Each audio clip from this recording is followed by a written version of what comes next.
intros and stuff, so we'll just like pop into it. Cool. Serena Thiel? Teal, yeah. Thiel. Yeah. All right, because like it has a TH, but so it's not a Thiel. It's not, no. Okay, so when Tony brought you up on the Netflix thing, he's like Thiel. I was like, there's an H in there. But yeah, man, thanks for coming down for the pod. Thanks for having me. I was impressed that he got it right.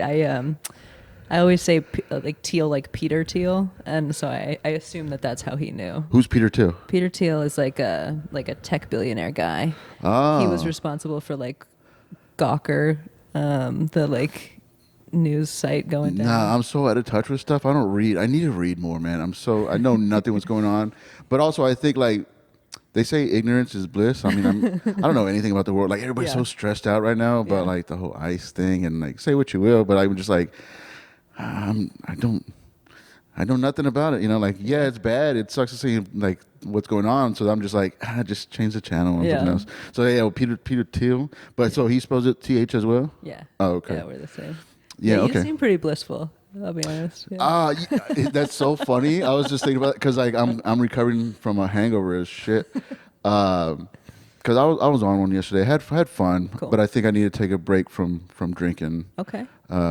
Because you ever do like I don't know how you are with like your mental health or whatever like that, but you ever fake being in a good mood, and then it turns you in like it gives you a better mood? Yeah. You ever do that? So I was doing that last night. I was just like, because I wasn't in a good mood, but I was like, what the fuck? If I just fake it, it'll be fine. Out, yeah. So I was watching your Netflix thing, and how wild was that, dude? Okay, I was there for that. I was there. I didn't get called. Well, obviously I didn't get called, but I was there for that. Okay. And Were you in the pit where everyone was being filmed, or were you on the outer rim? I was kind of on the outer rim. Okay. I didn't. And then I don't think they used any of that footage, right? I don't think Shakespeare's. So. I thought it was funny to notice who was in there trying to be filmed the whole time. We were kind of looking at that and being like, oh. Yeah, and I have such an opinion about like people that are like okay, so we were in Shakespeare's before the whole killing of the Kill Tony show started. Yeah. And they've asked people like. They wanted to get like a group cheer going. Yeah. You know, like, all right, let's try more energy this time. Group cheer, you're excited. Jesus, and you just saw people like going nuts. Just, yeah. And I was just like, so I was on the outside of that just judging everybody like, oh, this is so stupid. I'm an artist. You know? Well, I just like nobody who was in that pit, maybe I'm wrong about this, but it didn't seem like anyone who was in the center trying to get filmed was like the old, like the people who've been doing this for a while, you know? Like, they weren't the people who are like working booked comics. Yes. And I was like, that's interesting. Like, yeah. All those people know to just like hang out and be outside. All the people that are like in their heads, like, this is my moment, this is gonna happen. Everybody else just wants to like get a viral clip just to say they've been on Kill Tony. Yeah. That they just do that. They're not even like you said, they don't do open mics.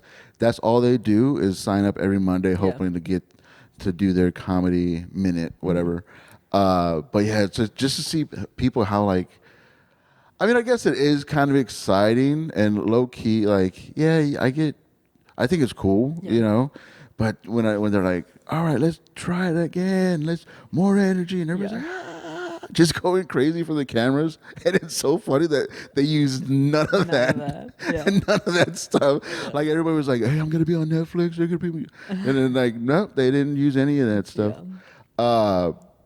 So you had said on your interview there that you were doing comedy for like a year and a half, but you said you didn't count. There was a period of stuff that you didn't count. What do you mean by that? Well, so I've done comedy, I would say I did comedy for about 2 years in Montana. Okay. But because it's such a small scene, like it just doesn't translate to the same amount of time that doing comedy for 2 years in like a more substantial scene would be. Well, like how many mics did they have? Like how many? When I started, there was 1 mic a week. 1 mic a week. And then towards the end of my time in Montana, I could have done 3 mics a week if I were driving like a pretty significant distance. Yeah.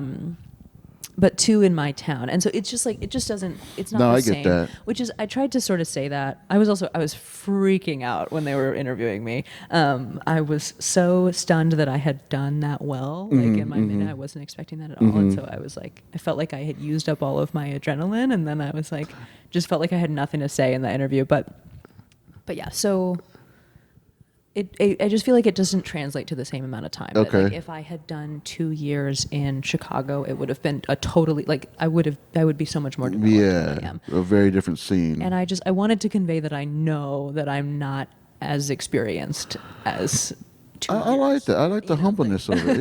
Yeah, I respect it, because there's some people like there's a guy or a few comics that I know that maybe did open mics like sometime last year. So when people ask like, "Oh, how long have you been doing stand up?" They say a year. They're like, "Well, you did that one show a year ago. Right? Yeah. You're not doing this consistently." Yeah. So I respect that, like Yeah. the humbleness of it and stuff. Well, and like sometimes when you submit, so like when I submitted for like Skankfest, they're like, "How long have you been doing stand up daily?" Right? It's like, Okay, yeah. that is a different number for Yeah. most people than like when was the first time you did, and so I was just trying to translate my experience into like what it would mean. No, I get that. Daily, Okay, that makes more sense though. Like, well, because when I first started, I was only doing mics once a week. I didn't really know. I wasn't really all that into it. Yeah. First time ever I went on stage, I guess it was for a poetry mic, and I was the only comedian that signed up and stuff, and that went great. Great. They're great listeners, poetry audiences. Yeah, very supportive and stuff. And then I went to another mic the next night and bombed so bad I quit for like the next 3 months. Yeah. And then I just gradually got into it, like whatever, like once a week, twice a week. Yeah. And then 7 years ago, I got on Kill Tony the first time. Oh, word, okay. When they were still out of LA, and they would go on the road. Yeah. And so they went to the home club here, the Laugh Out Loud, and it was weird because like do you manifest? No. Okay. Despite what I look like, I'm not into that. Yeah, you got that manifesting vibe. I don't either, Okay. but sometimes I do. So I was telling my wife, I was like, man, they're gonna call me up. They're gonna call me up. Yeah. And you know how they always do that, like, all right, well that's the show, or should we do one more bucket pool? And like everybody's like, yeah.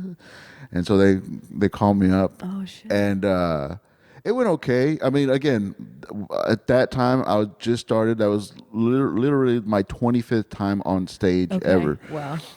So, I mean, it was good for being my 25th time. Yeah.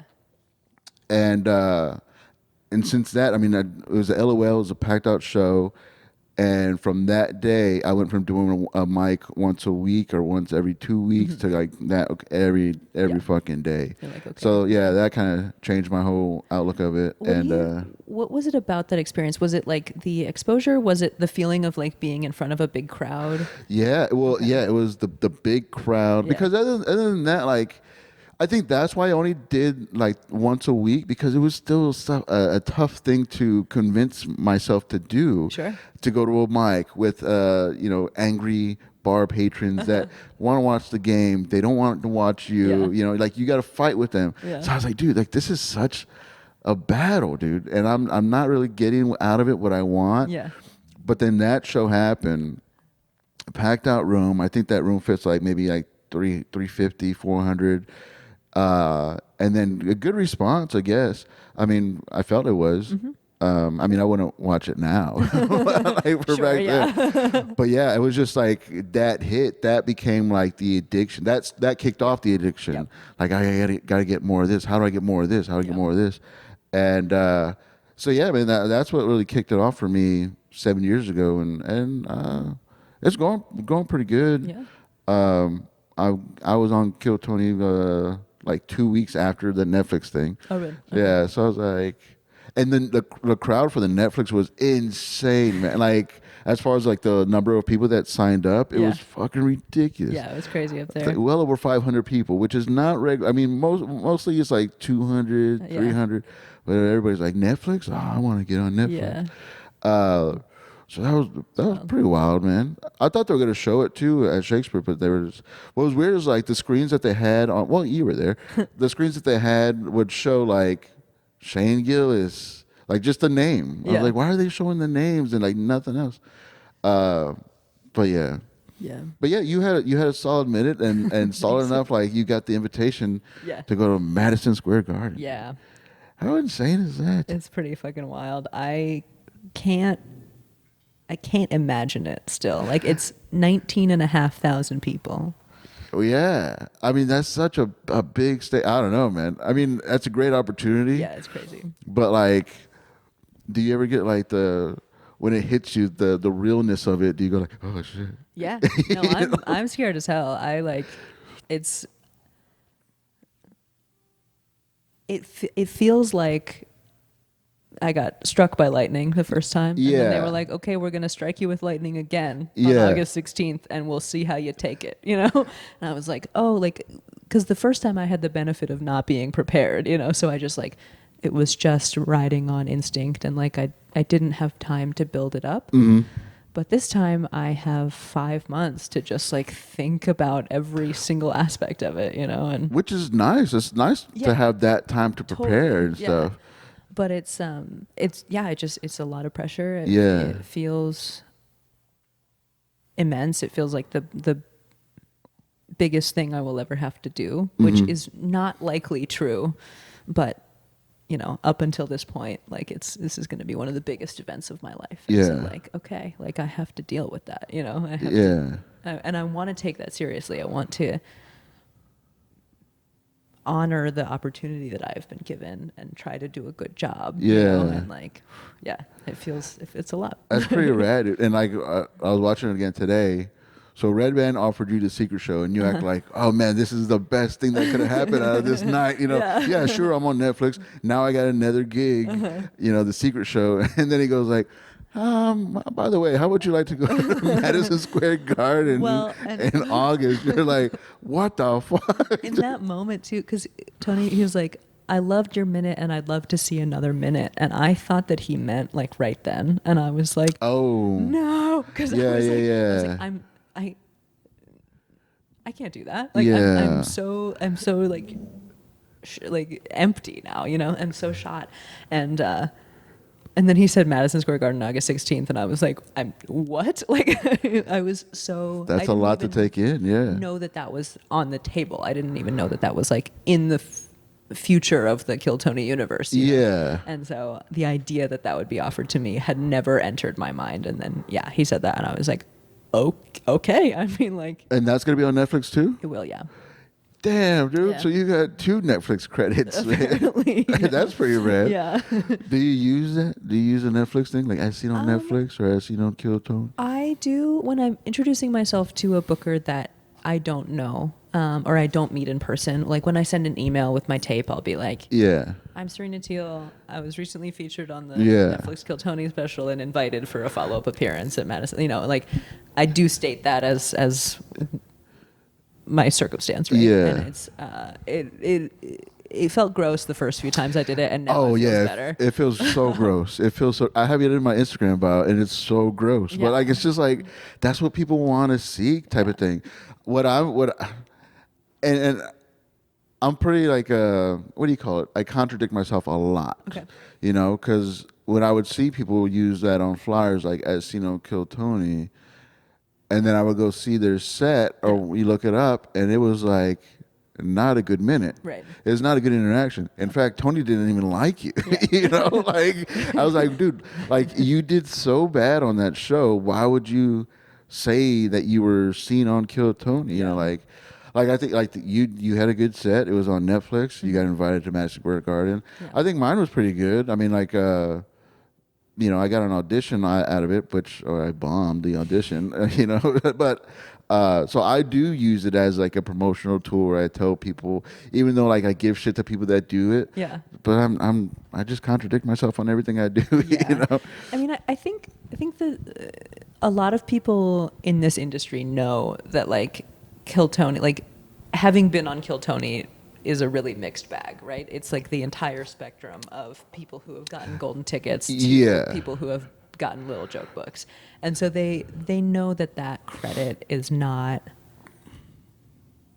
like, it just has like a lot of variety in it. Yeah. But it does bring people out, especially if you're doing like smaller scenes, like smaller towns, smaller bar shows. Like people will recognize the name Kill Tony and they will come see you.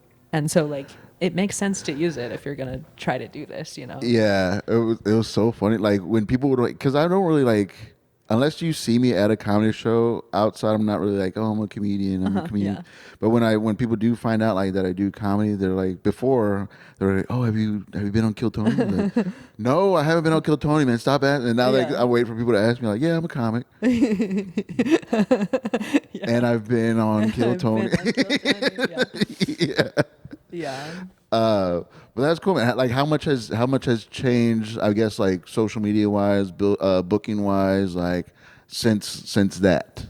So I'm definitely getting booked a lot more, Yeah. especially in Austin. And then like, yeah, I did a Houston weekend. Like I've been down here in San Antonio for the weekend. So yeah, I'm building a lot of that. Social media wise, I didn't get the crazy followers that like some people do, which is like fundamentally okay. I was hoping to have that like big bump, but I think because the Netflix episode was not posted to YouTube, like most people get their followers from the YouTube comments. That's interesting because so, it was a different not outlook, but it was a different setting than the YouTube thing. Yeah. I wonder if people like were kind of like turned off by that. Like, oh, well, this isn't on YouTube; it's on Netflix. Like, this is a Netflix thing. What's up, man? It seemed like some of the like regular Kill Tony viewers like didn't watch it. Like that's just like from Reddit comments and stuff. But yeah, I think that a lot of people like social media wise, like they'll be in the live chat when their episode goes live and like drop their own social media handles, and that's how a lot of people like find them. Yeah. And I just didn't have that opportunity. I guess you didn't have that opportunity to do like a live chat thing. And like there's no opportunity, like there's no chance for me to say it on the show, and so yeah, I just like didn't get the same thing that a lot of people get, which is, I mean, like it is what it is. Yeah. That will come, that will grow, and like that means that it's my responsibility to post clips and to continue to build my own following and to grow like a presence and a comedic identity outside of Kill Tony, which is ultimately what I want anyway. Yeah, I mean that should be the goal either way. Yeah. You know, when people when it becomes their identity, just the whole Kill Tony thing. And again, it is a good credit if you use it wisely, I guess. But like, what else do you have? Right. You know what? And that's what's so crazy about like people that just sign up for the Monday for the show and like nothing else. Like, what if you do well? Right. What then? What are you going to do after that? Yeah. You know, like, so because before when it started out, it was just comics signing up for this thing. And then it just blew up and it became bigger and bigger. Like my first episode that I was on, I think maybe got 5,000 views. Oh, really? 7 years ago. Wow. And then this last one, just got 2 million views, which is fucking crazy, dude. Yeah. And that's the bad thing about like with the Netflix thing is like you don't know how many views it got. Yeah, I just don't know. Or dude. But it's still cool to say Netflix fucking Netflix credit, you know, Kill Tony. Yeah. It's I consider it like one part of my comedy like career in life, right? Yeah. And like mostly what I've been focusing on sort of over this like between the first episode and then like the Madison Square Garden filming is like building out the rest of my material. So I have 3 jokes that I'm considering as like they're like my options for what to do for the minute. You're already planning the next minute. Yeah. Which I obviously have to think about. But I've also been just like, okay, I want to have like a 20, 25 solid minutes that I feel good enough about having that I can then use this to book things and not feel like I'm standing up there with nothing, you know? And that has been more my focus, that I'm like if I'm writing 25 minutes, then I'm going to end up writing a minute. Yeah. You know? Yeah, for sure. And just pick something that I think will do well at the show, and try to like deliver it as best I can. Yeah. In that room, which is gonna be crazy. Man, that's nerd. Like, do you? I don't know. I mean, I don't want to like put like this bad stuff on you, but like, do you not sleep at night, like thinking about this or like panicking about it? Or like, because it is a fun opportunity. It is a fucking. I mean, it sounds like it's gonna be fucking amazing. Yeah. But also, I'm just like, I would stay up all night just thinking about it. Like, it would just hit me like the reality of it. Like, I think so. Like, because it's so long between. Like, I'm like, this is just a normal part of my life now. Yeah, it's August, right? Yeah. Week was really bad. The week between when it just happened, and when it dropped was awful, because they like wouldn't. We had all signed NDAs before we walked on stage about like we weren't allowed to talk about what had happened on stage until the episode aired, and so I couldn't tell my friends what had happened, and like people were finding out because people talk, you know, but like I was like not allowed to talk about what had happened. Whoa, so you didn't tell anybody that you got picked? I didn't tell anybody. I didn't tell any. Like, they knew I got picked because everyone was up in the bar. Yeah. But I didn't tell anybody. You didn't post about it? Yeah. I didn't post about it. I didn't post about doing secret show, and like, because they were like, if you talk about this, we'll cut you out of the episode. Really, man, that thing that they make us sign. You may have to sign like a contract if you sign up. I don't read it. I never read it. You read it? Put my name I on signed that, so much shit that I don't know what it is. Real quick story. Did you hear about like it's not my story, but it's a story. But like the small writing, the small. So there's this lady that died at Disneyland from like an allergic reaction to like a food something from the restaurant. But because they signed up for Disney Plus, like a trial Disney Plus, in the small writings it says you cannot ever sue Disneyland for anything at any time. You agree to never sue us for anything. So they couldn't even sue Disneyland. When they try to sue Disneyland for like wrongful death or something like that. Oh, like Disney Corp is covered by Disney They Plus. cover their asses on everything. That's all wild. Across the board. So I don't even know what it says on the Kill Tony contract. They're just like, sign this, and I was like, not a problem. Give me a wristband, please. Yeah, I want to be on TV. So you actually, damn, I fucking broke so many things because I posted it immediately. So it's different for the YouTube episodes. Okay, I see.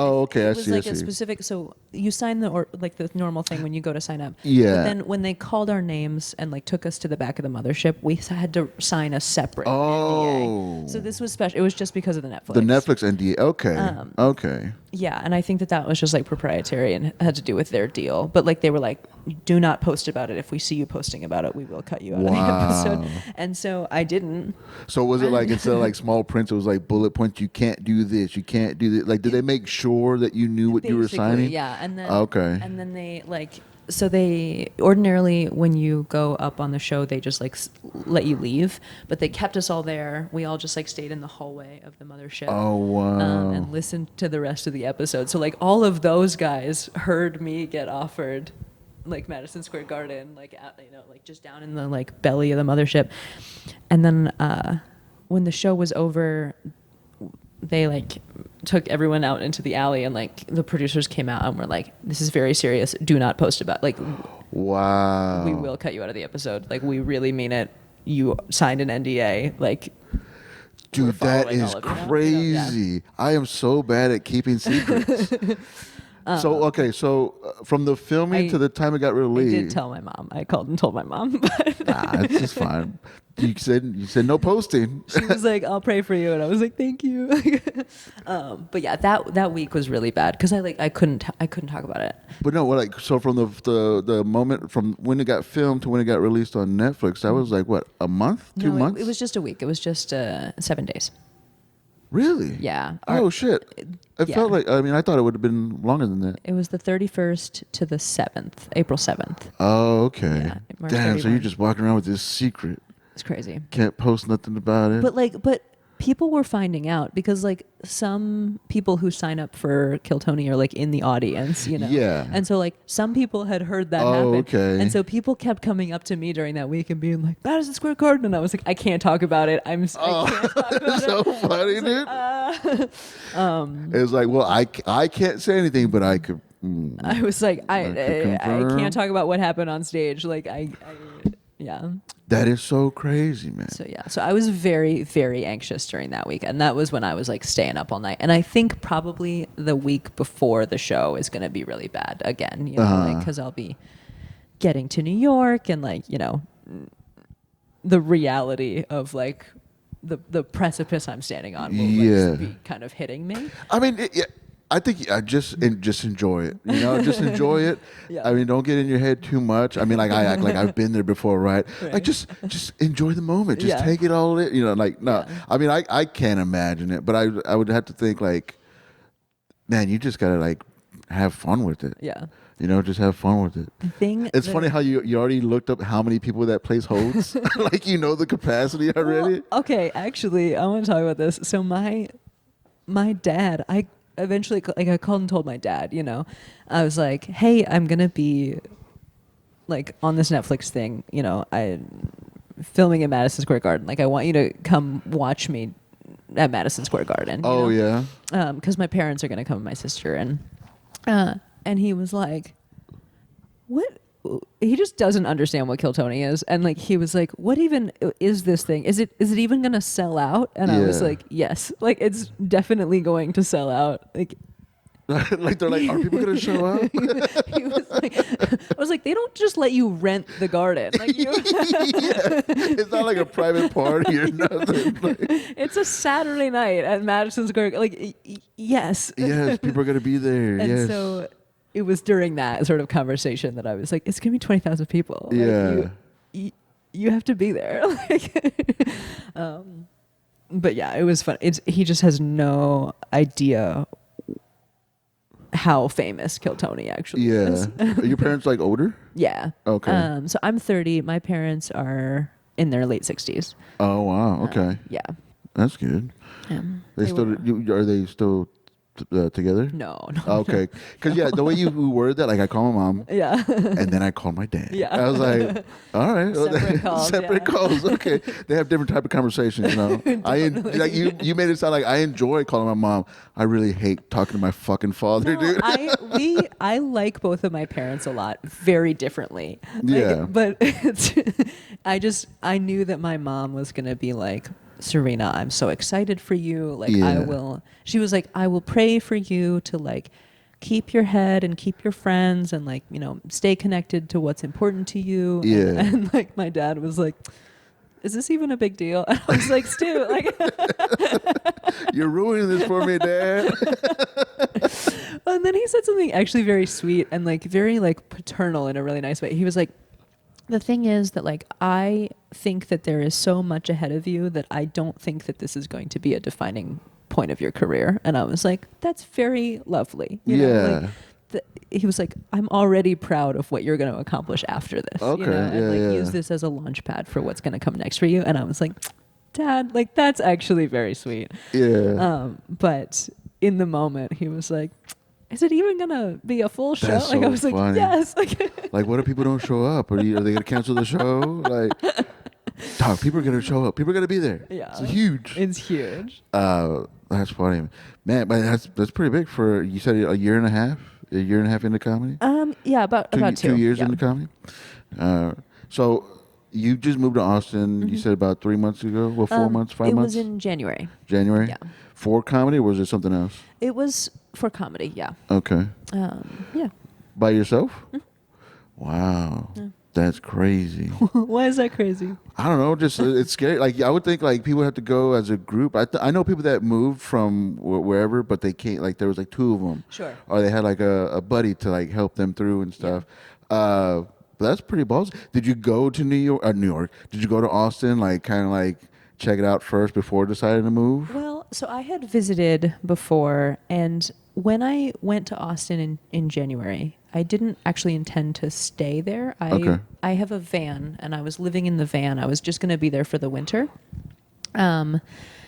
and I actually had a summer job lined up like back out west. Okay. And then I was like, I just want to do more comedy. I want to like be in a place where I can do comedy more intensely for a little while and just like reconnect with this thing, because I had taken a little bit of time off and I was like, I want to reconnect with this thing that I love. And it was during that like that winter that I was like just there temporarily that I was pulled for this Kill Tony episode, and I was like, okay, I have to respond to this now. I have to change my relationship with this. Like, this is something that I now have to take seriously and treat like a job, and I have to move here. And so like the summer job I was going to do, I called the guy and I was like, hey man, I'm so sorry, I can't come, and I found like a permanent place to live in Austin, so I now have like a regular house. Okay. But you were living in a van? Yeah, I was living in a van. Like, was it all like decked out? Like, did you have a bed in there and all that stuff? Or really? It's set up like it's nice. I've never met a van life female before. Really? Met a couple of dudes that like, oh yeah, you for sure live in a van. But so you were living in a van in Montana before you moved to Austin? Yeah, more or less. Really? Mm-hmm, yeah. How long were you in the van? I did like an 8-month stretch in like 2023, and then I did another 8-month stretch just now. So between then, I like lived in a more kind of settled environment. I've moved around a lot and like done a lot of different stuff. But that's interesting. So like, did you like excavate everything from there, and then like kind of like what do you? So I didn't do my build out. Okay, and also build out. Yeah. So when I say van, it's not the body style of the car is not actually a van. I live in a built-out Toyota Tacoma. That's not a van. It's not a van, but it's sick. It's like van is more accurate than like I'm not living in my car. I live in like more like a van. So I have solar panels that run a refrigerator. Whoa. And I have a bed, and I have a kitchen that is like a drawer underneath my bed, and so it pulls out. And I have a double burner stove. I have like electricity. Did you build this yourself? I did not build it. Oh, okay. I bought it from a woman who had been a research biologist, and she built it. And then she got married and had some kids and had to give up her like Tacoma life. Cool Tacoma life. So I ended up with the Tacoma. But yeah, so it's more like a van than like a truck, because it's like it's nice in there. It's like I have a really high standard of living when I'm living in the van. Yeah. I have a food processor, like I can like make my own hummus. Like it's nice in there, but it's not like living in a house. Oh yeah, for sure. So, but that's cool, man. Were you going on tour in that thing, or were you just like, what made you live in a van, but still like staying in one place? It's like a cheap way to get to check out a place. Way, yeah. So like when I was here or when I was in Austin for the winter, I was like, you don't have to pay rent, and like I had a gym membership and a job. So I have like a good chunk of savings from that time, which is nice. Yeah. And so, yeah, I would just like go to the gym and shower and work out. And then, I could still work. Do everything normally. I just didn't have to pay rent. So. Yeah, that's pretty rad, dude. I don't know if I could do that. I mean, before I started comedy, I was doing bands, and when we go on tour, we would sleep in a van, sleep in Walmart parking lots, and go bathe in like the gas station parking lot, or not parking lot, restroom, and just sinks and all that stuff. But yeah, I don't know if I could do that by myself. What do you like? You read a lot? Like, how do you keep yourself sane in this isolation tube? I do read a lot. I would just like go out and like hang out with my friends and stuff. Yeah. Like it's more lonesome when you're traveling between places, but once you're like staying in one place, you end up in a community just like any other. Yeah.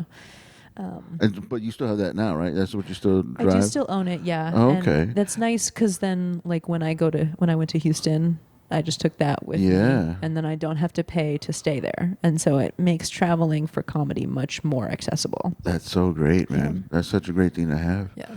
And so easy to do the road gigs, go on tour. Yeah. You know, because like I guess hotels like that would like add up the cost of hotels and all that stuff. Hotels are crazy expensive, and like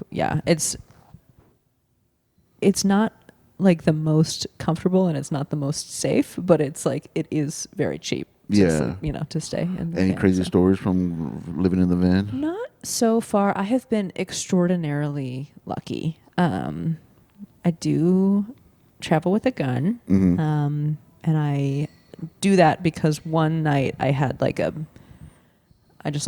spidey sense just went off, and I just like sat up in bed and I was like, someone is outside and I don't want him to know that I'm here. Presence, I can just tell.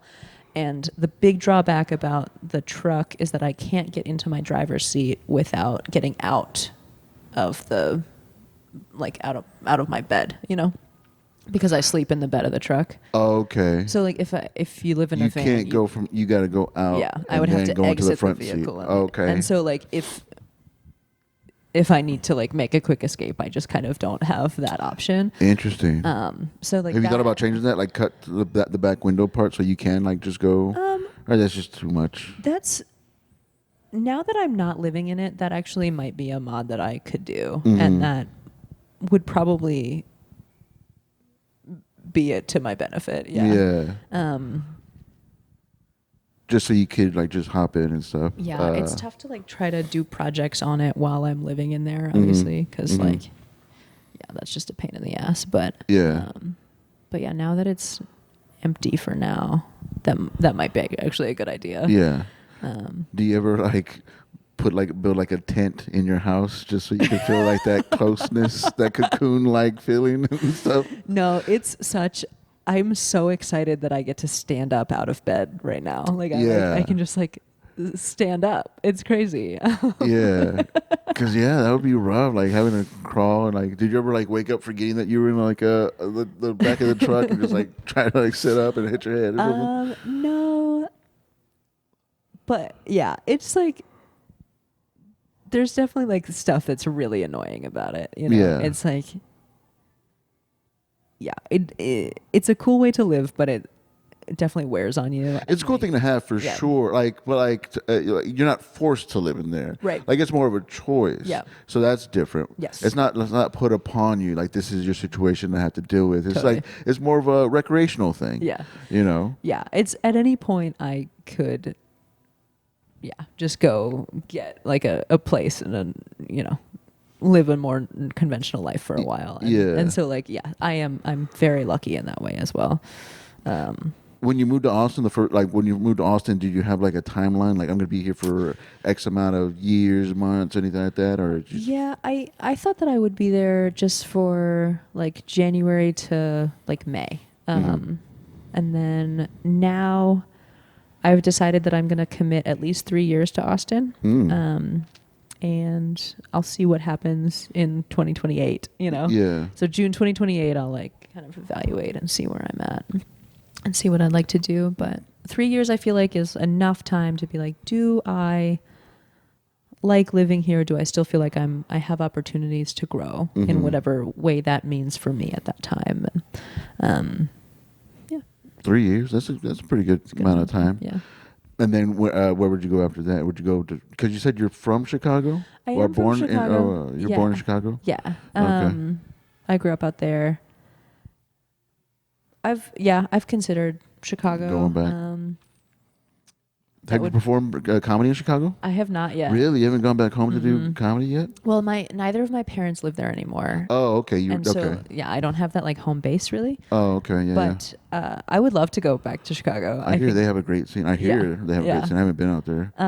The more I am in Austin, the more people I meet who either have like connections in Chicago or like are from there, and so it seems like very possible to go to Chicago and do some shows. And I still have a bunch of friends there from like growing up, so I think it would be really fun. I just haven't made that happen yet. Where the parents live now? My mom lives in North Dakota. Not a good comedy scene, I guess. I would assume.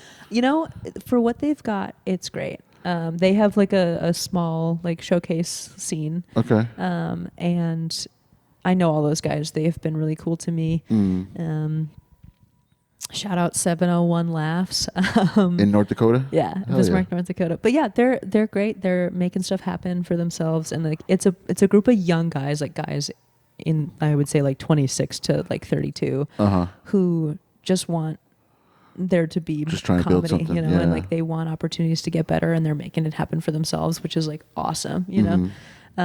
But you know, there's no club. It's not ever going to be part of the national conversation, but you know what they've got is awesome. That's cool. Yeah.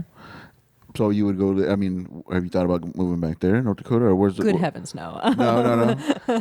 So where would you want to move? If once Austin's like 3 years comes up, you're like, okay, let's go check somewhere else out. Yeah. Would you think like LA, New York? What do you... You know, it's tough. I don't know, because I do like the outdoors culture that's available in LA. That's another big part of my life. I lived in Montana for 10 years. I, you know, have a lot of outdoors hobbies, but I've spent a little bit of time in LA and I don't love it there. So yeah, I don't know. But New York is like so far from like any sort of nature stuff. Yeah, I guess so. And that, I think that would just wear on me, just not being able to go out. Like, I guess they have Central Park and stuff, and yeah. But like you like rock climbing and hiking and all that stuff. Which there is that stuff available in New York State. Like I shouldn't dog on it. They got indoor rock climbing areas, don't they? Yeah. Is that the same thing? Rock climbing indoors? It's a good approximation if you're really missing it. It's part of what's fun about climbing is being outside with your buddies. And I guess I used to live in Seattle for a while, and every time I drive by that REI that had there, and they had like a rock climbing wall, I was like, I'm gonna do that one day. Yeah. Never did it. Never did it. I was like, I don't know, man. That seems kind of weird and hard and a lot of effort, and I don't even like walking. It is hard, but it's really rewarding to like get to the top of something. And like, I got up here, you know, like you connect. That is cool. I guess that's a good thing to have, like to set a goal for yourself or a destination, and then you make it happen. And you're like, look what I did. Yeah. Look what I did. It's like under the power of your own body too. It's like nothing helps you. You just climb up, you know, and That's interesting, man. But, I never thought about that. Yeah. But I don't do a lot of activity. I'm very inactive. I should probably change that if I'm going to give up drinking or stop drinking for a while, I guess. It's a good time. Activities. I don't know. We'll see. A lot of people do that, yeah. Yeah. Did I ask you okay, you did say scary things that you felt somebody outside. Well, so was there anybody outside the car? Did you find out? There was, yeah. Yeah, there definitely was. Yeah. And did you already had the gun at that time, or did you get the gun? I got the gun after that, like 2 days later. Good call. Good move. Yeah. And it turned out fine. Like he didn't notice that I was there, which is ideal. Yeah. You don't have any windows in the back either, so you can't see. You're just sensing them. I could see out. They're like tinted, but if you like walked up, you could look in. Oh, okay. It's like that like semi tint, you know. And I didn't have any lights on in there, obviously. So I was just fortunate that he didn't notice that I was there. No, yeah. And just moved on eventually. But I was just like, that was a very stressful night. I was like, yeah. How are you with the unhoused people in Austin? Do they bother you? It's not my favorite part of Austin. It's so bad. Yeah, it is. It's so a bad. Really serious problem, and it's like threatening, you know. And like I don't know, it's like I try to be a feminist so much. I mean, I have two sisters. My wife's female, and nice. Yeah. And but I'm always so scared and worried about them. Yeah. You know, and I can't imagine. Like I'm scared walking around Austin. Like how are you walking around Austin with all that stuff? You know, and like my wife's had some run-ins with people, and so she has kind of like PTSD with that stuff. Yeah. So yeah, I can't imagine. Yeah, and it's like, I mean, comedy keeps you out until like 1, 2 a.m. and like when the crazies are out. Yeah, and like I don't know, leaving Creek and crossing the like underpass to go over to where I park my car. It's no way. and like that's just part of my life. That's why I was, you know? That's another reason why I was like, you moved there by yourself, because I was like, no man, all females should have a buddy system. Y'all need a buddy system at all times. Yeah, but it's like crazy. It's scary out there for y'all. That's not how the world really works though. Like you can't. You miss so much if you have to have someone with you all the time. True. Yeah, people do, because like when you're by yourself, you can move around on your own. You can go and come as you please and all that stuff. And but like if I get a booking and my like buddy doesn't or whatever, it's like it eventually like you just have to be able to be a solo operator. No, I get the pros and cons for sure. It's more of a safety issue than like convenience of like being free or to do whatever you want and stuff. But is that anti-feminism for me to like be concerned for other females and safety? You know what I mean? Like, I'm not saying you can't handle yourself, but I'm just saying like, man, you need somebody to protect you. I think that like being aware that the dangers of the world are different for men and women is like a very feminist stance, right? But like, so I can't. You're in the clear. Yeah. All right. That's the only reason why I brought you on, to make to clear this up. I can still call myself a feminist, right? If I'm like thinking like, yeah, you're in danger all the time. No, I mean like I don't know. I have traveled a lot on my own. I traveled around in Morocco solo. And really? You're one of those. I'm one of those. And I'm aware that like my physical body, I'm fairly tall for a woman. I like have quite broad shoulders. Like I think that affects how like at risk I feel kind of a lot. Okay. And like if I were 5'2" and like 103 pounds, I think I would feel much more at risk and much more threatened. Okay, yeah. But because I am like just I have like a much bigger figure, like I think that like I am protected in certain ways. No, yeah. And men have that too. That's why I'm fat. Totally. I think being fat makes me look tough. Yeah. Like I went through a phase where I lost a lot of weight. I was like, man, now I look like I'm beat upable. I mean, not that I'm not beat upable now, sure, but I just with the weight, I look like a bouncer. It's gonna take some work. Yeah. Like you can take me, but like it's gonna You'll be tired. You're gonna sweat.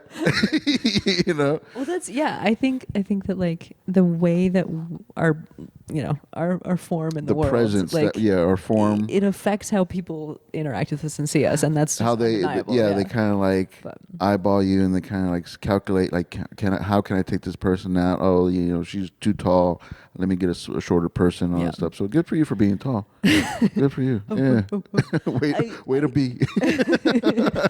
Like I didn't do anything for it, but like it does affect the way that I can move through the world, and I know that, and like I'm just I get to be a little bit less risk averse because I'm I'm safer. No, yeah. And I can't also count on that forever, like eventually someone is going to decide to try, right? Hopefully not. Hopefully you'll never have to run into that stuff. Sure, but it would be foolish of me to then be like, oh, that means I'm perfectly safe. I don't have to. No, you always got to be on guard for sure, man. For sure, especially in Austin. Yeah. And I haven't, they're aggressive as far as asking for stuff, but I don't think like they've gotten physical. Well, I don't know. I don't go there enough, but I'm pretty sure like it's gotten bad or altercations and stuff. Yeah. And the thing with the unhoused, and I keep saying that, I feel so unnatural saying that, but like what scares me the most about them is the same thing that scares me the most about like teenagers, is that like they have nothing to lose. Nothing to lose, yeah. Nothing to lose. What's the worst that's going to happen? They're going to get arrested and have a place to sleep indoors. And 3 meals, yeah. Yeah. So like, why wouldn't they like harass me or assault me or anything like that, and with teenagers, they just think they know everything and like the world, they own the world and shit. I hate that stuff. Yeah. Fucking kids. Teenagers are scary. That's dude. Man, like my niece and nephews are the ones that scare me the most, man. Because like, I'll admit it, not to them, but like they're so much smarter than me, and that makes me feel like, I don't know, man. Like, man, they're just gonna like take over the world someday. Well, my world, I guess, but like they're so, I don't know. Yeah, Kids are too smart for their own good. And isn't it funny to think that like adults around you felt that way when you were a kid though? I never felt that. I mean, no. I don't think I gave up that vibe. I was the kind of kid that nobody knew I was around type of thing. Okay. I made myself even though I was a fat kid, I made myself very small.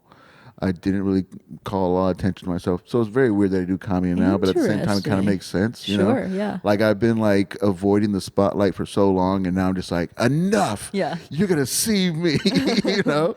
But no, I never gave off that vibe. And also like, I kind of joke about this, but like we were different. I mean, I'm 42, so yeah, we're in a different type of generation still. But like, kids didn't talk to adults the way kids talk to adults now. Yeah. You know, back when I was a kid, like we were afraid of adults and they knew everything. But now it's kind of reversed. Like now kids know everything, so they have no respect for adults. And that's fucking like, dude, the only reason why I wanted to be older than everybody is because I thought y'all were gonna respect me. But like now y'all don't respect me. Like what the fuck, dude? Like, it's stupid. I grew up for nothing. Yeah. But yeah, dude, fucking, I don't know. Were you like when you started doing comedy? Were people like surprised that you did comedy? Were they like, no? They're like, I saw that. I think I've always been loud. Really? Okay. Yeah, I was throughout my like schooling years, especially like when I was in grade school, like I was really, really sure that I was smarter than everybody else, and I wanted everybody to know about it. Okay. Yeah. Including my teachers, and I got into some like long and bitter battles with some of my teachers. Dang. My fourth grade teacher. Fourth grade? Yeah, we were enemies. Wow. And it's like I was really shitty. You have brothers and sisters? I have an older sister. Older sister. Okay. Yeah. How much older?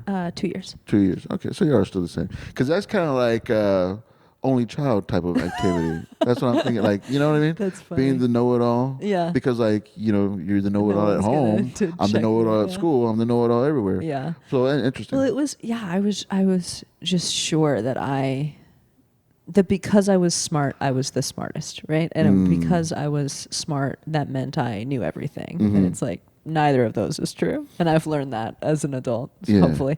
And so, but I was always like very willing to draw attention to myself and like not afraid of performing. I come from a very like performative family. Okay. Like we're all sort of just demonstrative, I guess. Okay. And yeah, I think comedy.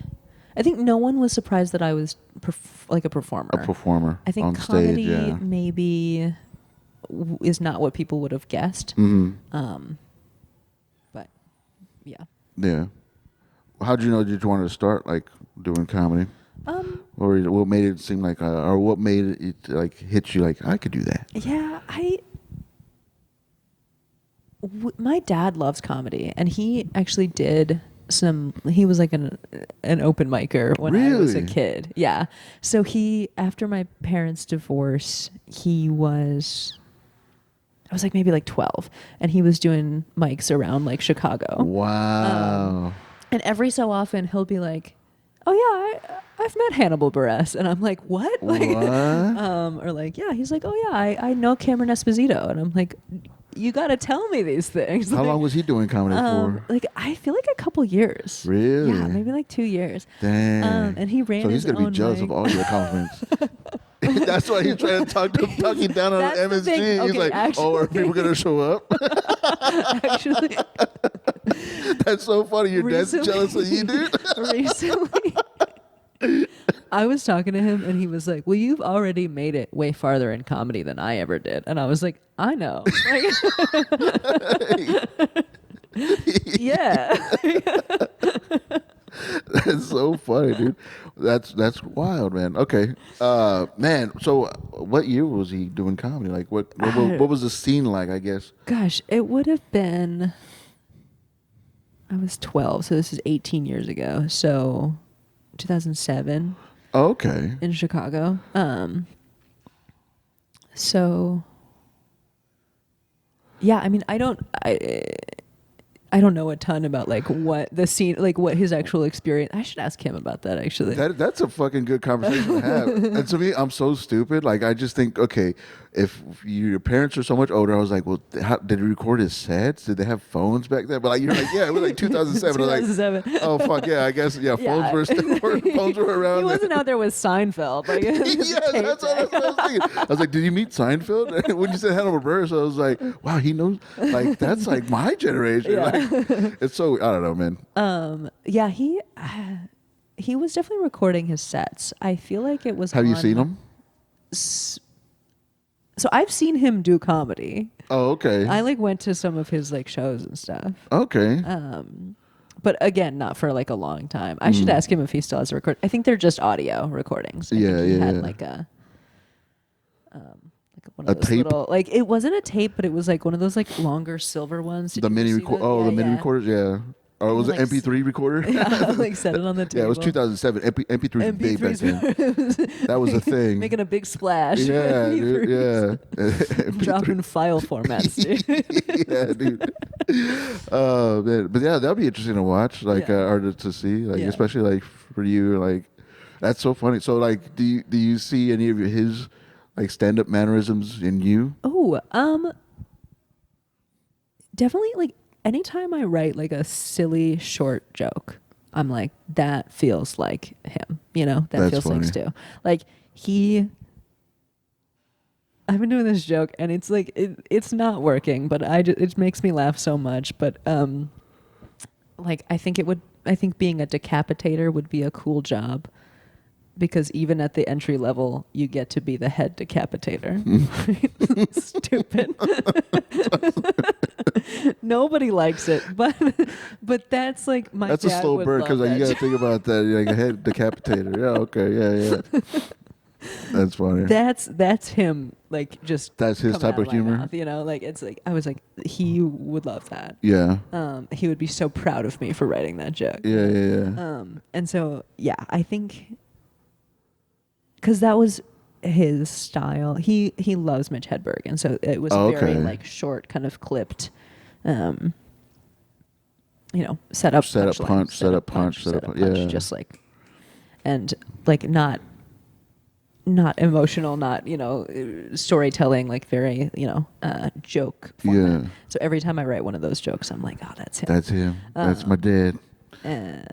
That is cool, man. That's cool. Well, man, it was nice meeting you. Thanks for coming out. You were doing the Hot Damn, the July 9th Hot Damn at Laugh Out Loud Comedy Club. Yeah. I'm pretty stoked about that, man. And congratulations with the Kill Tony stuff, man. Thanks, man. Have fun at MSG. Hopefully people buy tickets. Yeah, you know? I hope we sell it out. Hopefully people buy tickets for that full. Show. Yeah, if you're going to be in New York in August. Yeah, dude. Are they paying for your way up there? They have not told me yet. Okay. I am working on that. Okay. I hope so. I mean, at least travel. I hope they will. Yeah. But either way, I mean, you got to get yourself there. Yeah, you got to do it either way. You know, they know that I will be there whether they pay for it or not. Yeah, so it's like there's no reason for them to do it. You're not going to really negotiate pushback. Like, hey, man, hey, you need to bring me out there. You asked me. Actually. You asked me. I didn't ask you, bro. I'm in no position to try to do that, and they know that. But I've given them no reason not to. So I'm hoping that they will. But yeah, I will be there regardless. But cool, man. How can people find you? Online, Instagram, YouTube, all that stuff? Where can people find you? I am on Instagram at shutupserena, shut.up.serena. Or if you type Serena Thiel into Instagram, you will find me. It's Thiel. That is the best place. I'm working on my website and my YouTube and everything. I'll have all that going pretty soon. But yeah, Instagram is the best place to find me right now. Hell yeah. Well, thanks for coming out, man. Yeah, thank you for having me.